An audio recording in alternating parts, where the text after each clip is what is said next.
அந்த நேரத்துல என்ன ஆச்சு? நான் சர்ச்சுக்கு வரும்போது டெய்லி துக்கத்தோடு வந்தேன். லாஸ்ட் பையன் ரொம்ப டிப்ரெஷன்ல இருக்கான். வேதனையோடு ஆண்டவர்கிட்ட பேசும்போது, ஆண்டவரே இன்னும் ஒரு விடுதலை நீங்க கொடுக்கணும் ஆண்டவரே. நான் இந்த மாதிரி டெய்லி வரும்போதவே ஆண்டவர்கிட்ட ஒப்பு கொடுத்துனே வருவேன். இங்க வந்த உடனே ஆண்டவர் அப்படியே வார்த்தையோடு தேவன் என்னோட ஒவ்வொரு நாளும் பேசி என்னை ஒவ்வொரு நாளும் இந்த இடத்துல இருந்து நான் கடந்து போவேன். ஒரு விடுதலையோ ஒரு சமாதானத்தோடு போவேன், துக்கத்தோடு வருவேன். அந்த வார்த்தைகள், அந்த ஆண்டவருடைய வார்த்தை என்னை தேற்றி அப்படியா கூட இந்த இடத்துல இருந்து ஒரு சமாதானத்தோடு கடந்து போக ஆண்டவர் உதவி செய்தார்.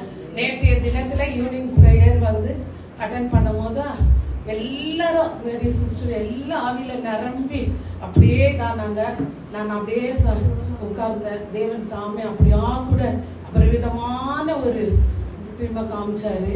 பயங்கரமான ஒரு வெளிச்சமா இருந்துச்சு. சென்டர்ல அப்படியே ஆண்டவருடைய சேர் போட்டு அப்படியே உட்கார்ந்து இருக்காரு.